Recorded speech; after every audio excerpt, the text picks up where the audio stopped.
Chris Peaks back here tonight with Dr. Lucas Wilder for another one of our bi-monthly shows here. It's been going on for almost a year. Having a lot of fun with it. I hope he is, and everybody else is having as much fun as I'm doing it.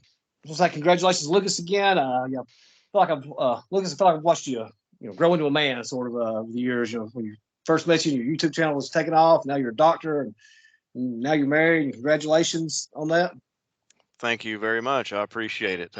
Everything's coming to a head here in 2022. I'm having a lot of life changes, but it's fun. It's been a good roller coaster. Well, the only thing now, if I can grow into a man, that'll be the next. we still have hope for you, Chris.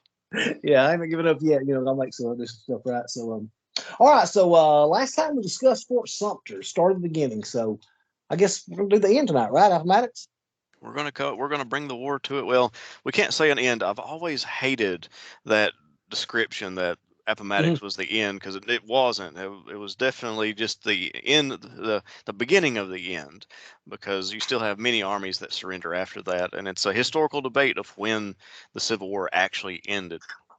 And I don't know if I have an actual date that I would even put that as, and we can discuss that near the very end if we want to, Sure. about when historians actually think the war ended. But definitely the beginning of the end for the Confederacy with Appomattox, because they lose the most famous and the most successful army that they have, which is Robert E. Lee's Army of Northern Virginia. So going into this, you want to give us the military situation leading up to this, or how did you want to go into it? Yeah, let's start off with Grant and Lee outside of Richmond and outside of Petersburg.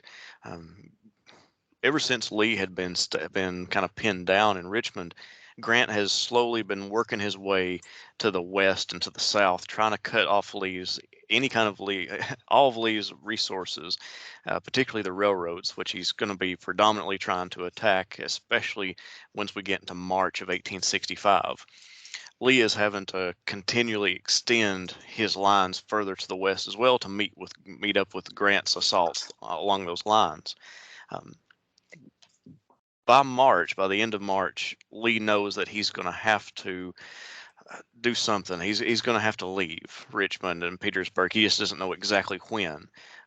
He does have one option. He's going to try to he's going to try to delay Grant as much as possible. One way he's going to do that is he's going to have an assault at Fort Stedman outside of Petersburg.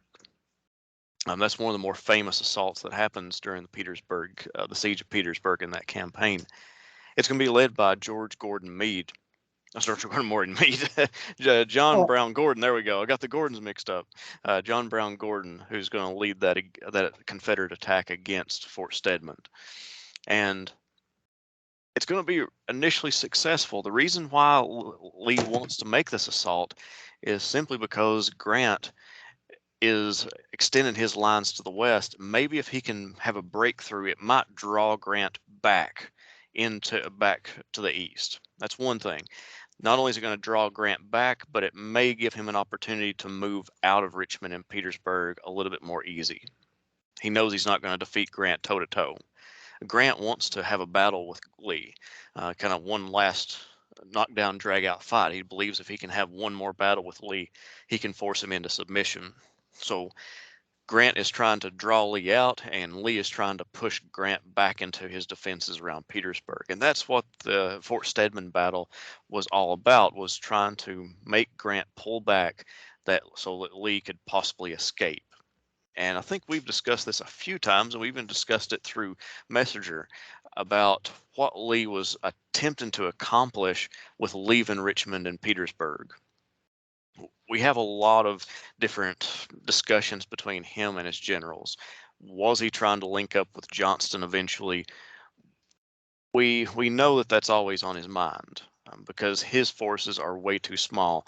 These last few weeks of the Confederate Army of Northern Virginia sees him lose thousands upon thousands of men, many of them through simply being captured in these small little engagements that's going around the Petersburg battlefield, the siege of Petersburg. So he's losing men quickly. The only sensible thing is to try to link up with a larger force or another large force of Confederates, and that would be the next closest one would be Joseph E. Johnston's men. One thing we do know is that he's going to attempt to go down towards Danville, Virginia, once the decision to leave Richmond and abandon it is decided upon. So Fort Stedman, it does break the Union line for just a moment. Gordon captures Fort Stedman, but they get pushed back. It's not the success that Lee was hoping for, and Grant keeps pushing west. And there's a few engagements that Grant will attempt to coax Lee out because he's going to attack the rail line, the South Side Railroad. One of those is at White Oak, the Battle of White Oak Road, and probably the more famous one is the Battle of Five Forks. Most people know the Battle of Five Forks because George Pickett is famously at a shad bake, and instead of actually with his men when the attack happens. Philip Sheridan for the Union, as well as Governor K. Warren, are going to use their troops to attack Pickett's small force. But if Pickett might have been ready and if he'd have been on the field, he might have at least been able to delay the Union forces. I don't know if he could have actually forestalled them. But the Battle of Five Forks, again, was Grant trying to extend his line and force Lee to come out and battle him or outflank him and cut off his supplies. And so just to make it harder on Robert E. Lee.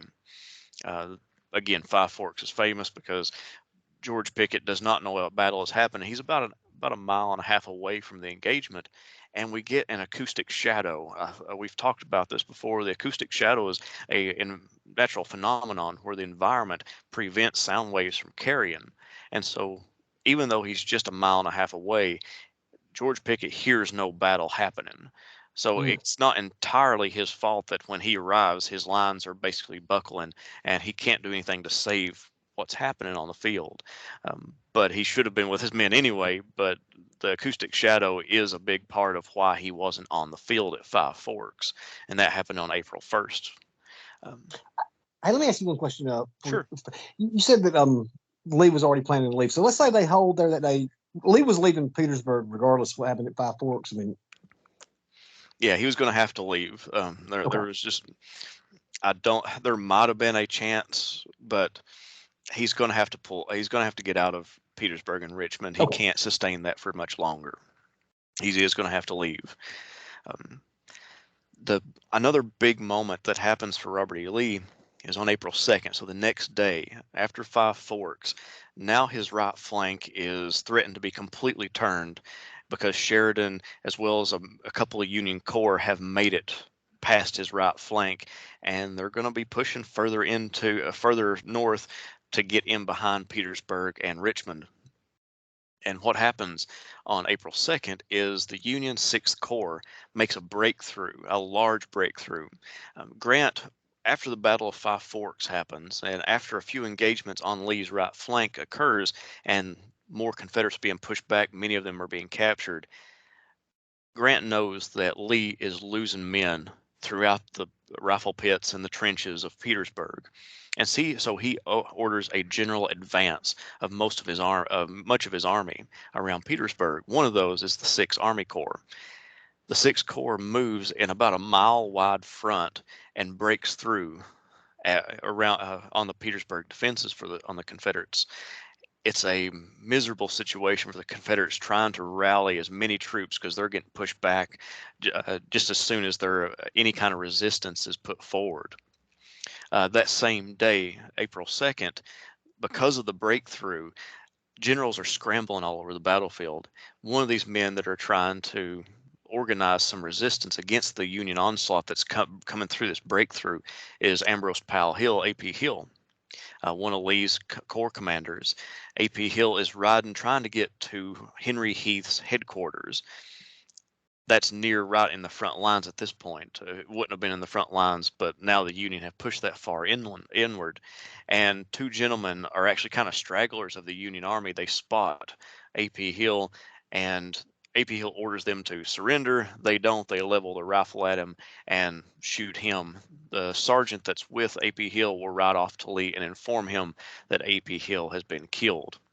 It's a blow to the Confederacy, especially in these last days, because now you have an experienced corps commander who is now gone. And now you've got it's going to be a rapid fix, but you're going to have to put somebody in that position. So A.P. Hill is killed following the 6th Corps breakthrough. And it's not just the 6th Corps. The rest of the Union Army do push inward, but the 6th Corps make that big push.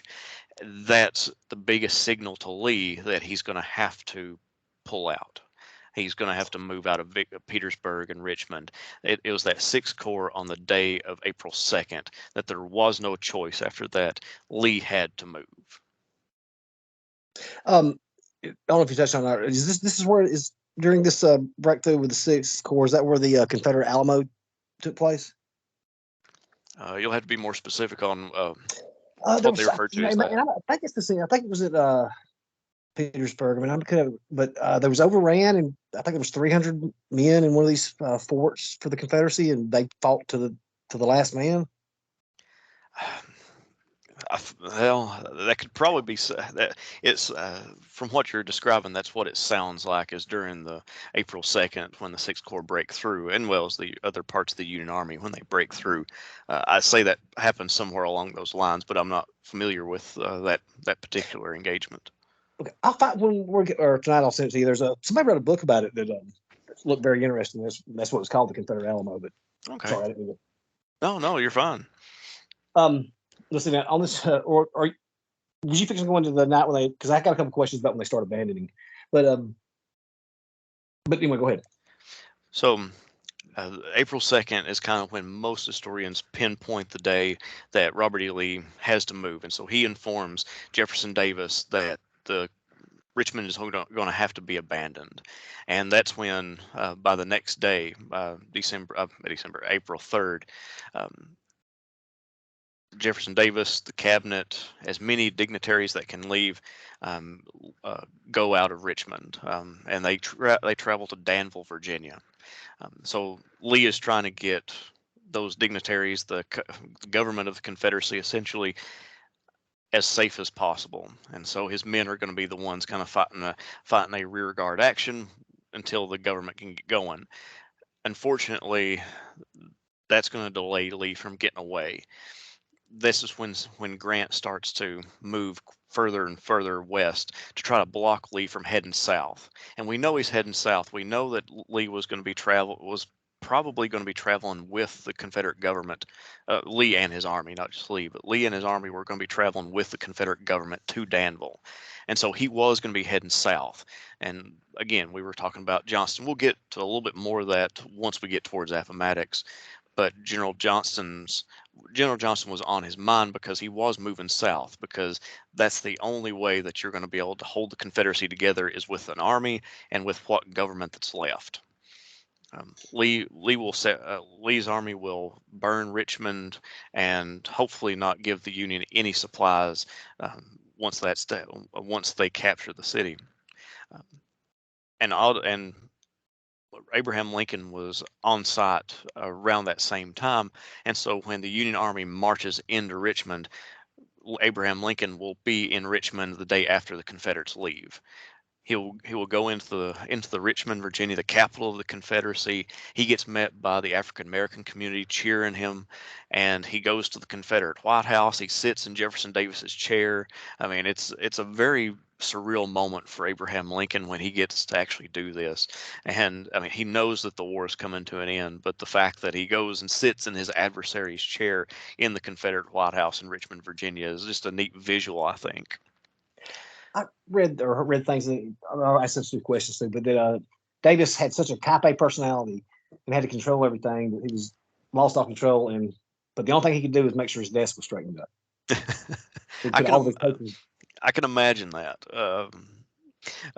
In a way, Jefferson Davis and Abraham Lincoln are very similar, particularly in parenting style. Neither one of them really punished their children. And so one way that they are very similar is the way they handle their children, or lack thereof, they don't handle their children hardly any. So the other two is funny stories or questions I had. They said I read Lee wired Jefferson Davis, told him his lines were broken in 3 places they had abandoned. And Jefferson Davis wired him back, said, "Can you hold for 2 more days?" And then the other one I think was with I can't remember. I think it was Taylor. But as they was getting ready to abandon, getting everything, leaving, he asked him for a leave of absence to go get married. I've not And heard then, that one. I've not yeah, heard that one. well, here's what the other thing about it was. He asked for a leave of absence to go get married, and according to the story is Lee just gave him that look that everybody knew. And Lee just stared at him, and Lee granted the permission for him to go have the leave of absence. He went and got married, and then caught back up with the army in time to surrender Appomattox. I thought, I would have thought my mind would have been other places, but Yeah, my mind would definitely have been in a different place. But as Robert E. Lee and his army are moving west, Grant is staying to the south of Robert E. Lee's army. He's not letting them move toward the south. There's only a few places Lee can go. He can't go north. There's just more Union troops north. He's being cut off from the south, so he's having to head west. And one of the places he's hoping to get to is a little place called Amelia Courthouse. He knows that there are supplies there at Amelia Courthouse, and if he can just make it there, maybe he can make it south, because that's going to give him and his men enough supplies to be able to make that march to the south, and hopefully can outmarch Grant. That's the intention. Unfortunately, part of Sheridan's cavalry and just Union cavalry in general cut off Lee's route at Amelia Courthouse, and that delay gives Grant enough time to follow up and cut Lee off completely from taking that route. And so Lee moves again. He keeps moving west. And that's when we get the Battle of Sailor's Creek, where a bunch of Confederate generals are captured. General Ewell's captured there. George Washington Custis Lee is captured there. Joseph Kershaw is captured there. Seth Barton, James Sims, and I mean it's a huge blow to Lee's army that all these commanders are captured there at Sailor's Creek. So a couple thousand soldiers are captured in just one day in one instance. Yeah, go ahead. I'm not trying to jump ahead here, but it's kind of coming back to this one. But I want to make sure I don't forget it. I'd read, we all generally when he surrendered, 28,000 troops or whatever. I'd read this article in Civil War Times that when they accounted for Sailor's Creek, they said Lee had gotten all the home guard units or something. They estimated when he left Petersburg, he could have had 65,000 men with him. What do you think his numbers were when he actually left? When he left Petersburg, I don't know what the consensus of historians say, but when he surrenders, he has somewhere around 28,000 men. Mm-hmm. We know that those last few days at Petersburg, he has captured somewhere around 10,000 men around those last few days at Petersburg. And with a couple thousand that gets captured there at Sailor's Creek, he probably had around 35,000 maybe when he leaves Petersburg. Okay. That's just my estimation. And we know he ends with 28,000. We know that's the case. I just thought that was a real high estimate. It's way too high, I think, for I mean, someone can definitely prove me wrong if they can find that evidence, but I definitely is probably more around 35,000 men when he leaves there. And the other question I had for you is, just we'll touch on this topic for a second. The Confederacy supposedly raised 2 companies of black soldiers. There is a myth or legend I've heard that they were actually engaged at Sailor's Creek. Is there any truth that these soldiers were engaged or even picked up a rifle after they were formed? That is partially true. They were involved at Sailor's Creek? They were not. I don't know of them ever being involved at Sailor's Creek. To my knowledge, they never actually saw an engagement. Okay.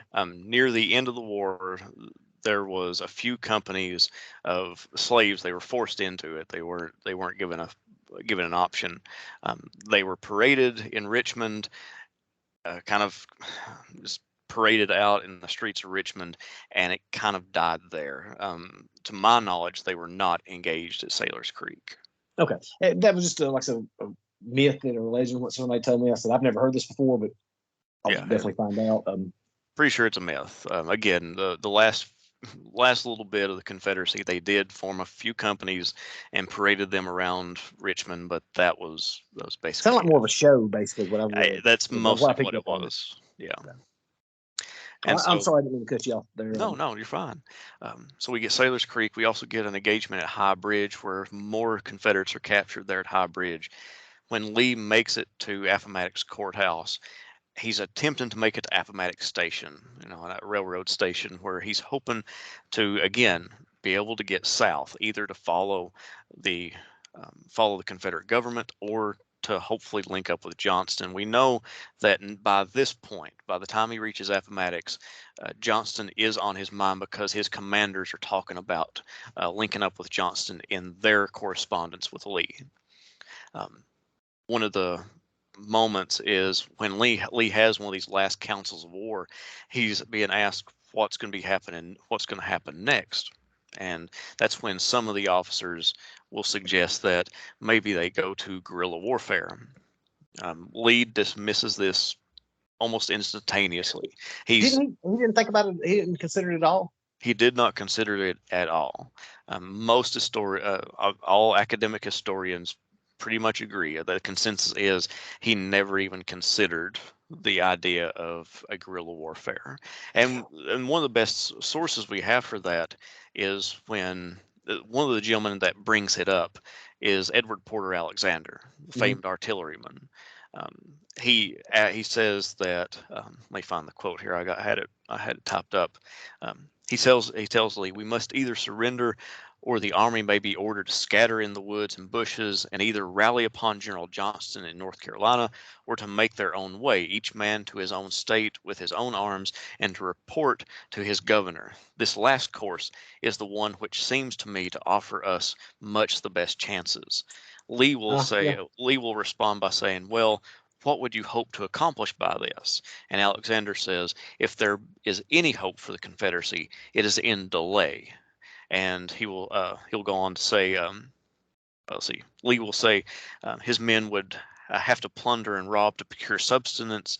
The country will be full of lawless bands in every part, and a state of society would ensue from which it would take the country years to recover. And so he dismisses him instantaneously. "No, we will not do this. It is just out of the question." And even though the idea is brought up, there's some probably one of my favorite recent articles in the Journal of the Civil War era is by Mark Neely, when he talks about guerrilla warfare and the Confederacy, and it's antithetical to everything that these commanders have been taught in school. And Lee is not that kind of person to order that done. In a alternate history type thing, imagine though, Forrest and Mosby and their riders on 10,000 riders on horses making raids into the Union side, wreaking havoc, cutting supply lines. I mean, that's a possibility, but again, what you're describing isn't really bushwhacking. These are raiders, and this is cavalry engagement, cavalry raids, which is common during the war. That could have been done, but again, you're still being a formal military unit at that point. That's what I would argue. And that's a good question, and that's how I would argue it. But Lee is not that kind of person.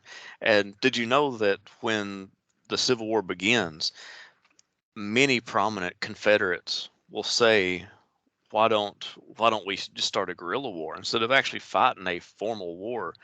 Why don't we fight a guerrilla war? And these military men, like Robert E. Lee, who takes over command of these forces, dismiss these ideas formally, mostly because they have been trained not to. And then the politicians who disagree with fighting a guerrilla warfare cite that if they fight a guerrilla warfare, that means that the men in there's not going to be any formal way to protect the institution of slavery. That's what they argue. that if you have these men that are running wild and these lawless bands, what's going to stop these slaves from abandoning these plantations and going north or going into Union armies that come south? Oh, Mm. and so they actually, that's one of their defenses of why they should not go to guerrilla warfare, and that's what continues on throughout the war. There's a few partisan ranger bands, but it's never a great number of them. I often wonder, in my wild imagination, thinking about, what if a guerrilla war started? You're talking about an area the size of Europe you're trying to occupy. I mean, could it? I mean, if all the population was behind it, could they have actually put that kind of control over? Well, that's what a lot of historians have pointed to. For a guerrilla warfare to be successful, you have to have a means of support. Mm-hmm. And let's say it's at the end of the war, and the Union Army is occupying many, many miles of Confederate territory.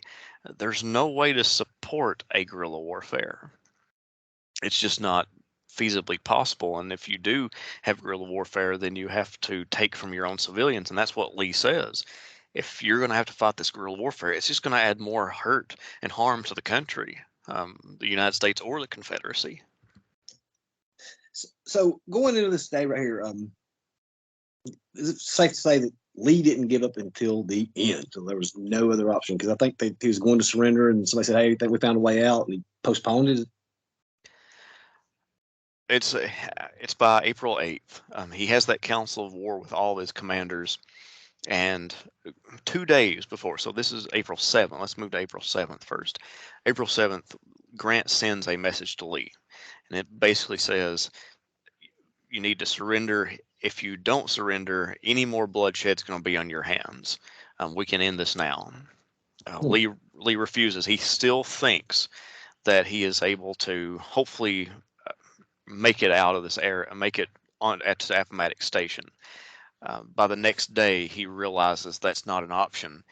George Gordon, John Brown. I keep calling him George George Meade, but no, John Brown Gordon. He is asked, what can he? Lee asks him, can he hold out? Basically, can he hold out? And he says, my men are ran to a frazzle. I can't. I need a lot of support, and Lee can't give it to him.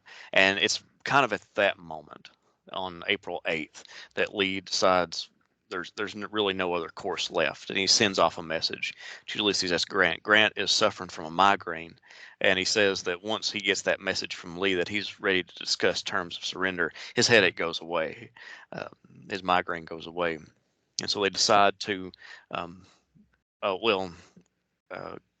Grant will send one of his staff officers to go to Lee and kind of discuss what's going to happen next. His staff officer finds him in a apple orchard, and from a distance, that staff officer that Grant sends looks a lot like Grant, and so a lot of soldiers start cutting down the apple trees, thinking that they're going to take souvenirs away from the surrender that's happening right there and right then. Oh God. That doesn't happen. What they do is they discuss what's going to happen next, and so Lee says he will get one of his staff officers to find an appropriate place inside the town of Appomattox Courthouse for them to have this. His staff officer goes into Appomattox Courthouse. Wilmer McLean will show him a kind of not the best house, and he's like, "Hey, you can have it here," and he's like, "No, this will not do." So then he finally gives him his parlor to have this surrender meeting happen, and so Lee will they will agree on the place, the location. Lee is in his best uniform, partially because, it's his duty as a soldier. Not to mention, he's probably not got much uniforms left, and he's in one of his best uniforms because he believes he's going to be taken into custody.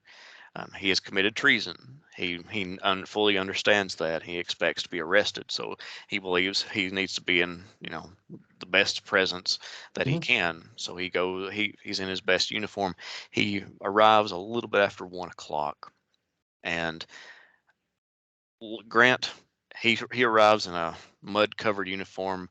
It's pretty pretty miserable what kind of uniform he's in, but he's not known for being very very dashing with his uniform. He gets things done. He's not worried about how he looks. So he arrives about 30 minutes late to the Wilmer McLean house, and they meet. Grant really doesn't know how to bring up the topic of surrender, and so he asks him about the Mexican-American War. So they talk a little bit about the war itself, the Mexican War, and then Lee has to step in and say, all right, General, we need to discuss what we came here to do. So it's Lee that brings up the surrender terms because Grant simply doesn't know exactly how to bring it up and doesn't want to. I guess you could say he didn't want to offend anyone. Um, Lee has to bring it up, and so it's a very even though it's formal, it's kind of informal at the same time. It's just a few sentences they exchange in letters describing what they're going to do, and Grant allows Lee, once they sign the papers, Grant allows Lee to, for his soldiers to keep their sidearms and for them to keep their animals. Lee argues that since the Confederate government didn't issue them horses, they had to provide their own mounts, that these were their own horses, so that they need to be able to take them so they can plant the next year. And that's what Abraham Lincoln had said to Grant before Appomattox had taken place, was let them up easy, send them off on their way. We don't want any more bloodshed or any kind of bad blood that's going to happen between the two sides. And so Grant acquiesces, and once the surrender happens, Grant tells his staff that we need to get rations to these men. They're very hungry. They're starving. One of the first units that are paroled are the cavalry units, because they've got horses. They need to be paroled so they can get their food and get on their way so their horses don't starve.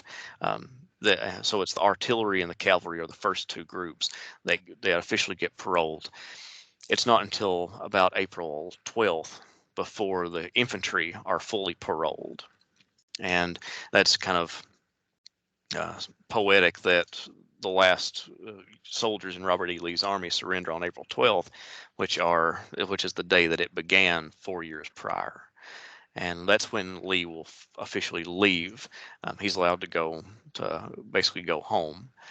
He's not arrested or anything like that. And I think that's a beautiful part of the American Civil War, is that reconciliation that happens after Appomattox, when Lincoln says in one of his speeches that malice toward none and charity for all, he legitimately meant it, especially toward reconciliation. And that's one of the more beautiful moments of the war, is when these men are not treated as treasonous.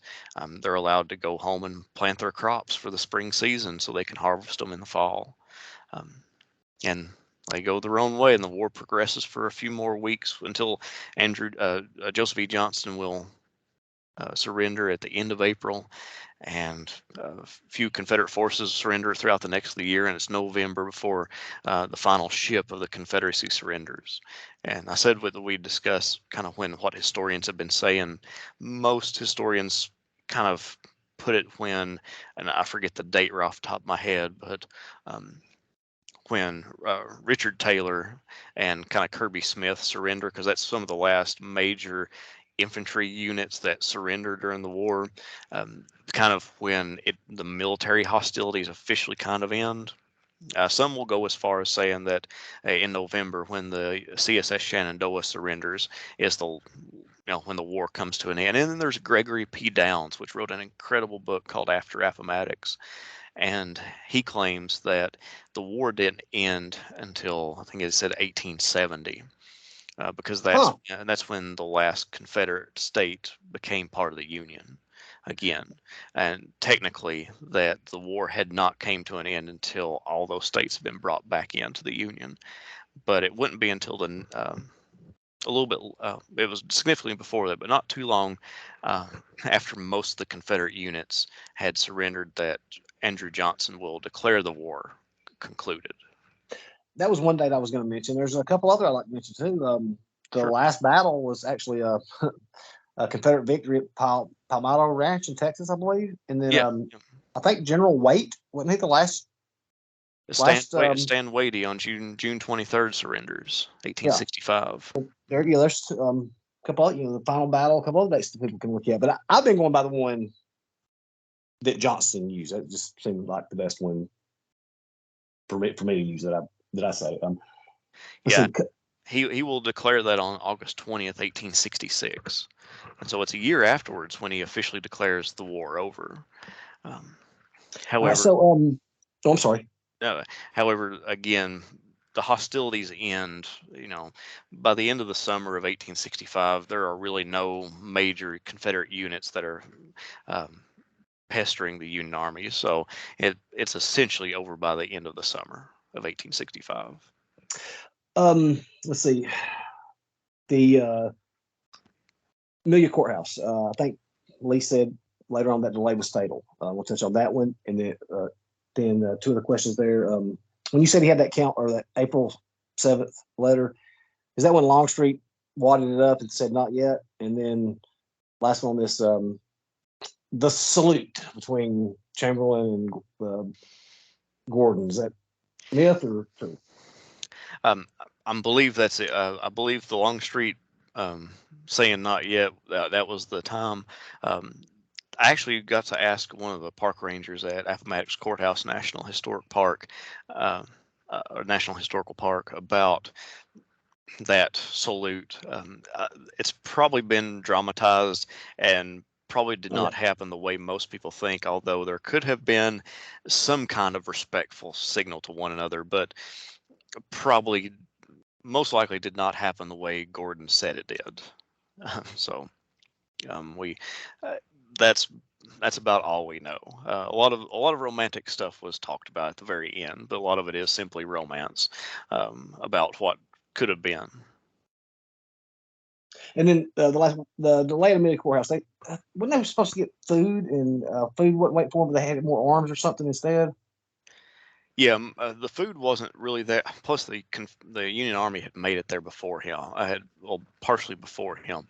So he did get ammunition, but he didn't get the food he was hoping to get at Amelia Courthouse. And so that's one of the kind of, again, that was when as Lee said, that delay was fatal. If he could have gotten to that station, he might have been able to get his men food, possibly even get his men on train cars to move them a little bit faster. But that was really the death knell for his army. He may have been able to survive for a few more days past what happened to Appomattox if he could have simply got the proper food and rations at Amelia Station. At least that's what he believed. Okay. This right here, and then we'll tie it back in when we talk about linking up together. When Davis and the Confederate government's leaving Richmond to go down, what's going on through their mind? We got to get out of here. We're going to set up government here, or keep moving into the interior. I mean, are they just living in the moment, or what are they thinking? I think everything you just said is what's going through their mind. I mean, it is a sporadic mindset of we've got to get as much stuff as we possibly can and get going. Hopefully, Lee can hold on because, as Gary Gallagher, who is one of the leading Civil War scholars in the world right now, the Confederacy survived on its army. It's not going to survive without an army. And Jefferson Davis knew that. And Lee becomes that symbol of the Confederate government, even though he is not the Confederate government. He is simply a soldier. Jefferson Davis knows that the Confederacy's survival relies on Lee's army staying intact. That's what he's hoping for. But he also knows that if somehow Lee is able to hold them off, this government needs to stay together. And so they will move the capital to Danville, Virginia for a short while, for a very short amount of time.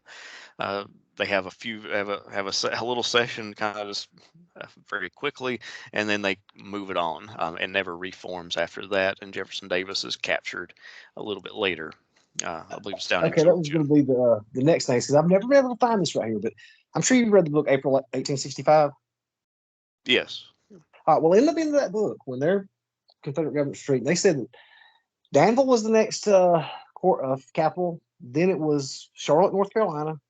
Then it was Columbia, South Carolina, and then it was Fort Irwin, Georgia, was the last Confederate capital. Are you familiar with this, or have you ever heard that? I've heard it. but I think most historians kind of agree that Danville was the last Confederate capital, if you want to call it that. It was simply a thrown together group of government officials that could make it there, that kind of formed the government. Once they leave Danville, I don't think you could consider it a government at that point.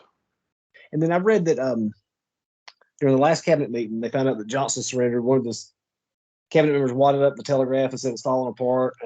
Johnson or Davis's last orders was to Joe was to get as many people on horseback as he could and fall back to Georgia. Sounds. And of course Johnson, went and surrendered. But what was on Davis's mind? I mean, was he just trying to get when he got captured? Did he have know where he was going, or was he just trying to get as far away from them as he could?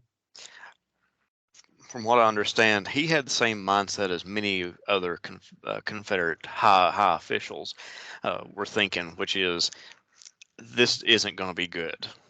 We've just led a rebellion against the United States. What's going to happen? What's going to happen to us? It's kind of like Lee. He fully assumed that the Union Army had every right to arrest him and hold him for treason and possibly execute him. And so I think Davis had that in his mind as well. And one of the last Secretary of Wars for the Confederacy was John C. Breckinridge, and he escapes the country because he's afraid of what's going to happen. And I think that can apply to many of the Confederate officials that are running at that point. They're scared that they may be arrested and, even worse, put to death for what they've done. And so that's one thing going through Davis's mind. Okay, I'll tie this back in. When Lee's moving his army, what is going on through his mind? Now, I know we've talked about linking up with Johnson. I still maintain that they may have talked about it, maybe in his mind, but it's not feasible unless you went to Danville, because how are you going to coordinate? How are you going to communicate this link up spot? And now you're putting the small army is going to be 50,000, 60,000 men in between two forces that's 4 times its size.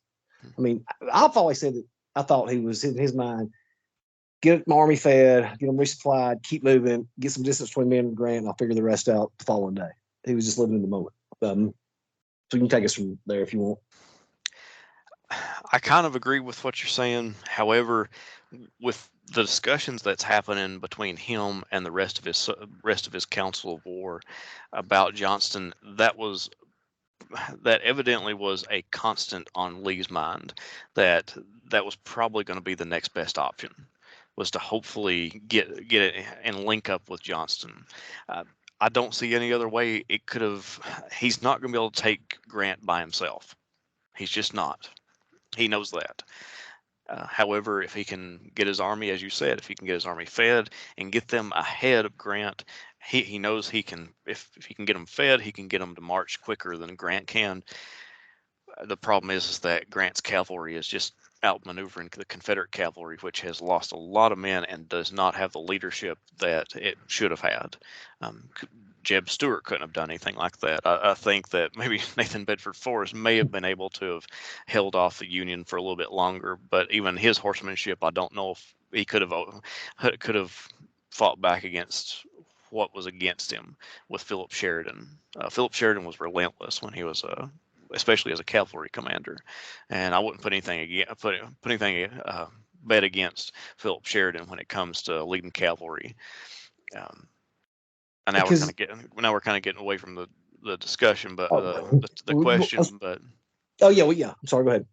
But because of what Lee is discussing with his commanders, it appears that Johnston was on his mind, that he's going to be going there. Could he have done it some other way? I think he could believe it. Say it again. Would you say that's kind of the secondary objective, though, that his primary objective was to get fed, keep his soldiers moving? Then we try to link up with Johnston. The linking up with Johnston was not his primary goal at that point. Right. I mean, he knew he had to have his men fed, or it wasn't going to turn out well at all. So, yeah, his first objective absolutely is to get his men fed. But right a close second is, let's try to find some other Confederate forces to hopefully defeat Grant and Sherman. You have to remember, even near the end, while he was still in Petersburg, he was contemplating sending a sizable portion of his army to Johnston to hopefully defeat Sherman and then move up to defeat Grant. I mean, Huh. this was an idea in his head. Now, whether he Really? could have, whether he could have done it or not is, well, he couldn't have done it. But Lee couldn't have done that. But he even had that idea. At least it was floating around that he was going to possibly do that. I got one question for you that's kind of interesting. Did Lee, in this moment, become a sense of nationalism with the Confederacy? Because Virginia had fallen, and yet he was still trying to go fight another part of the Confederacy. Was that allegiance to the Confederacy as a national, or just scared what was going to happen if he surrendered and got charged for treason? That's a good question. I don't think I've ever had that question posed or know of anybody that has attempted to answer that question. Virginia hadn't completely fallen. I'll argue that. There's still parts of Southern Virginia that hadn't, as seen with Danville. Mhm. Let's take that question just a little bit, back up the question just a little bit.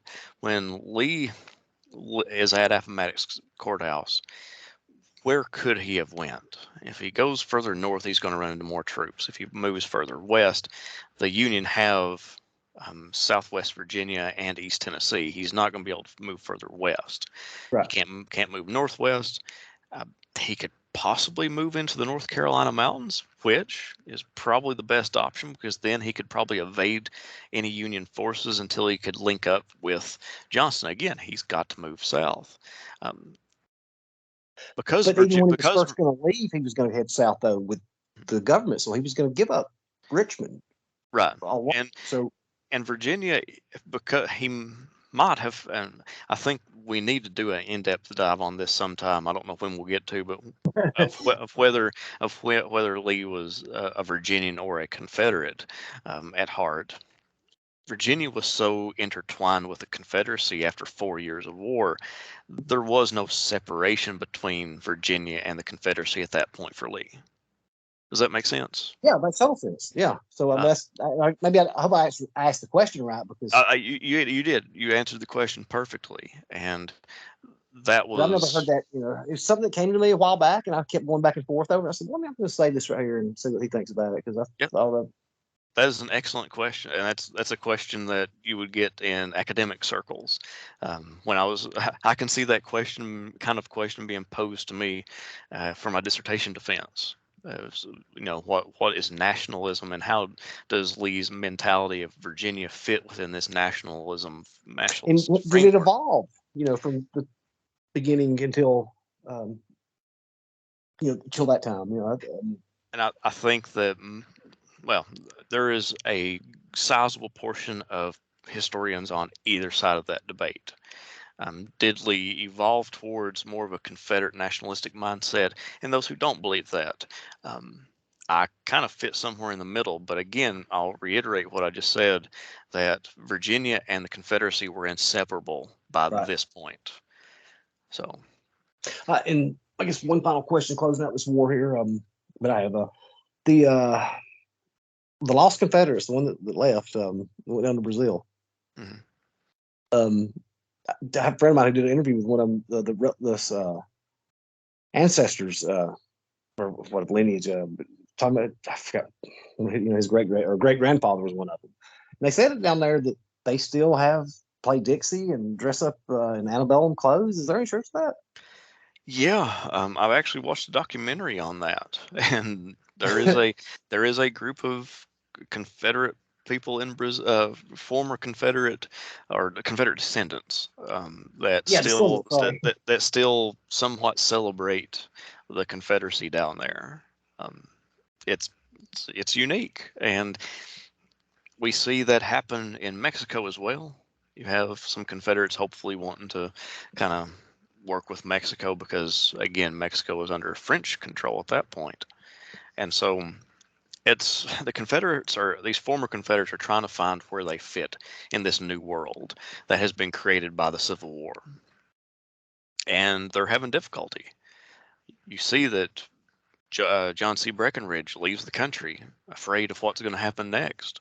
It's it's an uncertain time, but once the war ends and both sides realize there's not going to be any, um, lashing out by the Union against any Confederates and not punishing them, they slowly make their way back. But it's a Why was unique Davis arrested? situation.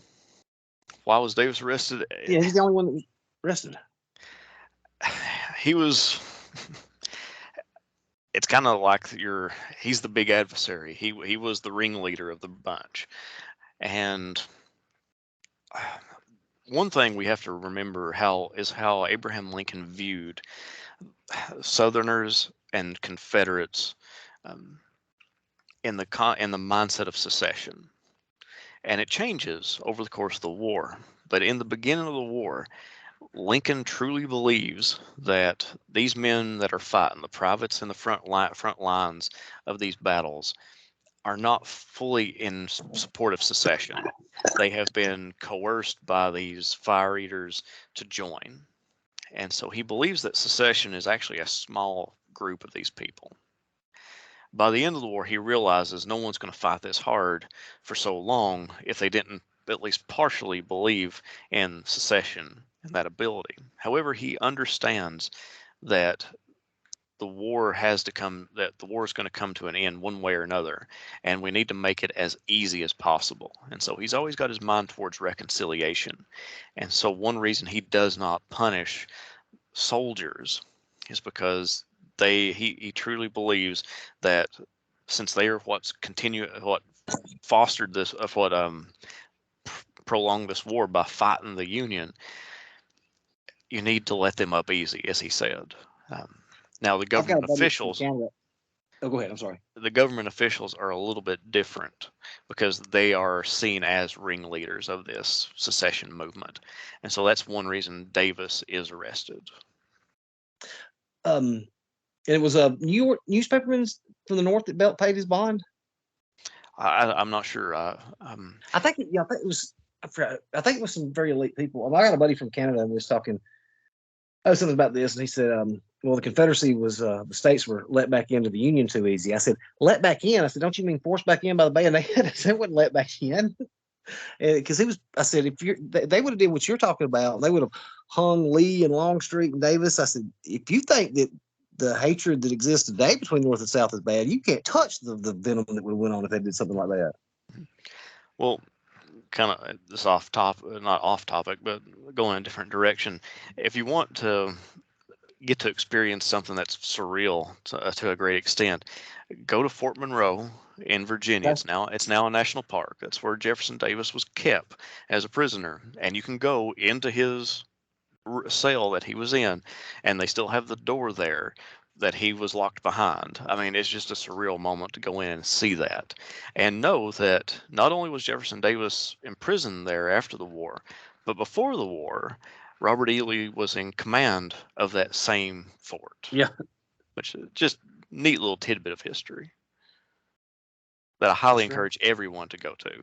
If you get a chance and you're in Eastern Virginia, go see Fort Monroe. It is well worth your time. That's something. Is there anything else you wanted to add to the Appomattox campaign? No, I think we got it covered. Okay, man. I enjoyed this, and we'll be back soon, Lucas. All right, that sounds great, buddy. And the recording.